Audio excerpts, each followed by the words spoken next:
Yes? Yes. Want to get in the game, Fuzer? Because you're so You should eager. invite me. Do we have you? I chat you. Oh. Alright, I'll invite you. Oh, you can't. Let me change your settings, Fuzer. No. The next game we are going to watch is sort of a similar game, but it actually plays out quite a bit different. That's why I think it's interesting as well.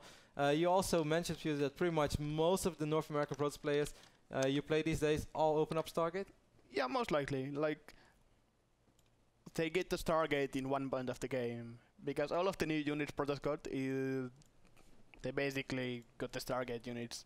Or something that is flying. So do you feel as a Terran player that's like the hardest thing to play against right now, or do you feel that as long as Terran you don't screw up, you're actually going to be more than fine? Actually, Protoss is kinda easy at the moment for me. What's your win rate, Fuzer, against Protoss? It was 95, but... You have a 95% win rate in this It was. Then I 2-raxed a few games, and now it's something like 80. Now it's 98, because Fuzer never loses any turn. Alright, let me invite you to the game. I join it. Alright, you just join it. Okay. Then we're going to start our second game where Fuzer will play against a Protoss player on Belshire Vestige. Sort of plays out the same, but it's quite different. And once more, I really want to hear your thought process, like from what you see, how you feel in this phase of the game. But I think the most important thing we could learn from last game is that you react a lot on how the game unfolds. The way that he invested into Oracles, the way he invested into Void Rays. Then you made that push early on with Marines and Mines, a push that you normally wouldn't make, right? Yeah, well the thing is, in Heart of Swarm, you don't anymore need to trick your opponent or anything. You can just play your own game, and you know if you play your own game, you will win the game. Because in Wings of Liberty, you had to trick the opponent somehow, like maybe fake gas or maybe fake factory Hellions or something to get a little bit advantage. But now it's not the same case anymore. All right, so here we're playing, or at least you are playing a TVP on Belshire Vestige. Once more, Fuzer is going for the Reaper opening with the refinery and then dropping the reactor immediately. Protoss did scout it. And they actually dropped the pylon as well. I want to ask you about this. What do you feel about this? Well, my 2 SCVs are trapped over there, so I think it was kind of okay. And I need to use few of my SCVs actually to kill the pylon, so he got a lot of ahead from that. Certainly because you go 1 Rex, or you go 1 Reaper into reactor, you don't have any DPS. Yes. So I need to use the SCVs. Ooh. As you can see, I don't want to sacrifice my Reaper for a little scout. I want to keep it alive, because right now I know that he doesn't have a Nexus over there. So that's all the information I need to have at this moment. So over here I'm just regenerating the Reaper and make...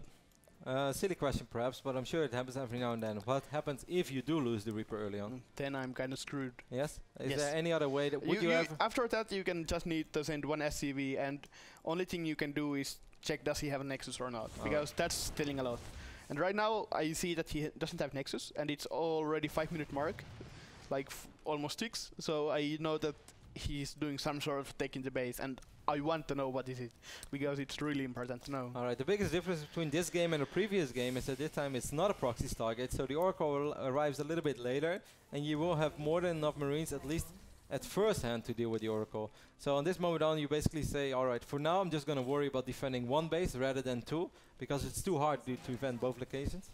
And by the way, if you go my base, yes, there is this 1 Marine, if you stop the game, pause, there's this 1 Marine at top of the mine. So if the Oracle comes, he thinks that, oh my god, that Marine is stupid as something. And he doesn't see the mine under it, and he goes to kill the Marine, and the Oracle dies. It's a trap. Did it work, Fuzer? It didn't work this game, but it usually works. I can imagine it works. I would probably be one of those Protoss players who would fall for it.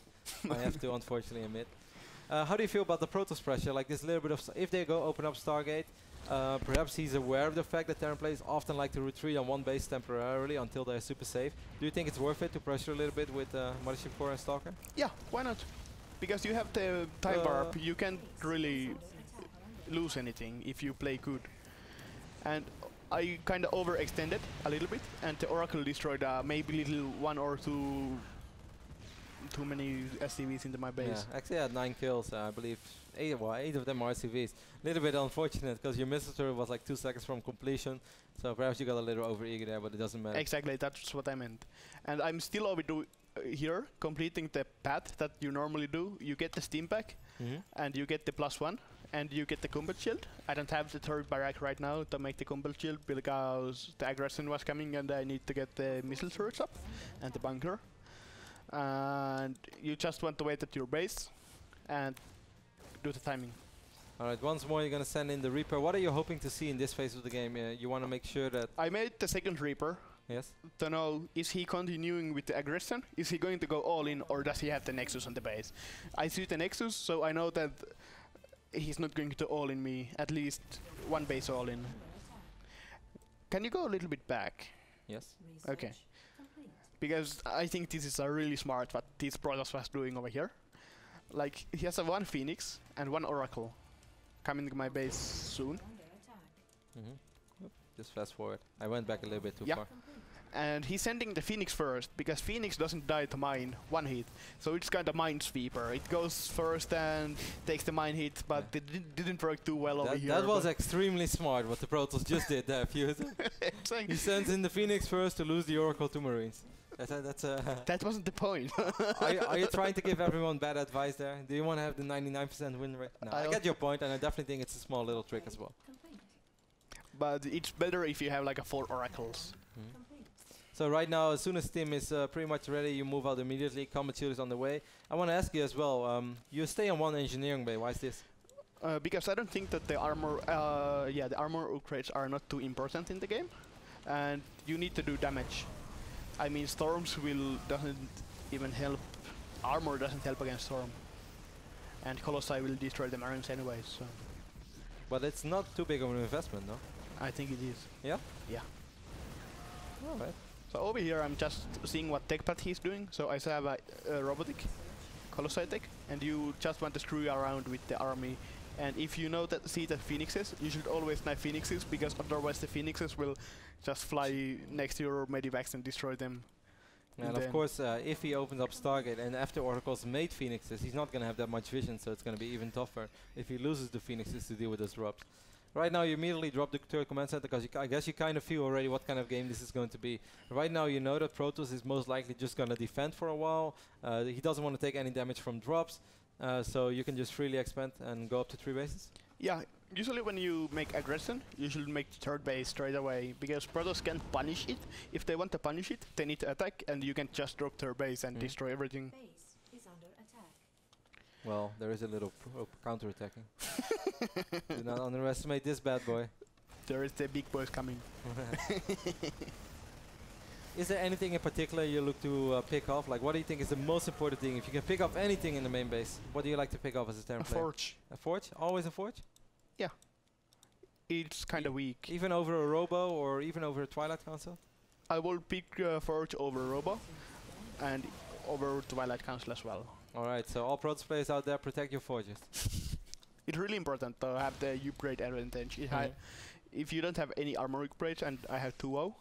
Yeah, all zealots will melt immediately. Yes. Alright, so from this point on, after the way that this game has unfolded, right now you feel that all you have to do is just macro up, keep some sort of pressure on, not overextend, but as long as you just keep him stuck on 2 bases, you're going to be fine. Yes. You always scan immediately to pick up the observers. How important do you think it is? It's the most important thing you can ever do in the game. Because if we take a look at the Protoss point of view right now, well, okay, now you're just going to run straight into his army. But yeah, it is quite nerve-wracking if, as a Protoss player, you do not have vision. And over here I'm attacking just when my 2-0 is finishing. Finished. So I have 2 weapons, and he doesn't even have single armor, because I snapped the forge like 2 times maybe. And right now I know that he can't actually win the fight, and I can just A-move with my huge army. And because of the hellbats of the game, even the zealots are not so good against this army. Like in Wings of Liberty, this would never have worked, but at this game, easily.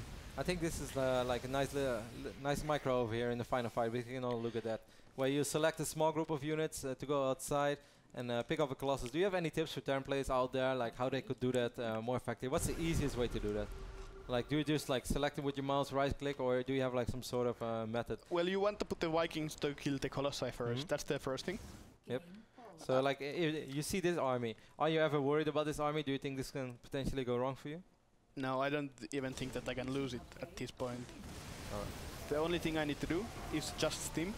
And I see Hellbats are a little bit behind, so it was kind of bad. So that's why I moved the right flank, so the Hellbats can go attacked, and I can kill the Colossi as well, because they're really unprotected. But what about if he would have actually dropped some force fields, because he has like 350 energy? Don't you think that this battle would have been a little tougher for you? Maybe a little, but I can always back off with my medivacs. Alright. Well, after that, you just steamroll and GG. In both these games, I must say, like the Oracle opening, that's also popular. Despite dealing some damage, it doesn't seem like super effective as long as Terran is sort of aware of when it's coming. Is it something that you like to play against, or is it still something you fear? I fear a lot of 2-base all-ins from Protoss with air. It's really tough to play because bunkers doesn't help you and mines doesn't help you neither. Alright. Well, guys, we're going to have a very small commercial break. After this, we're going to take a look at an exciting game that Fuzer played with Minigun, which should be a little harder than the previous two opponents we saw, but I do think it's interesting what you have to say so far. After that, I want to show a game to Fuzer, and at the end of the show, I'm going to play a game against Fuzer as well, and we'll see how that goes. So, guys, stay tuned. We'll be right back in a minute or so. What's this thing? It's a game. Oh, that... How do you open it?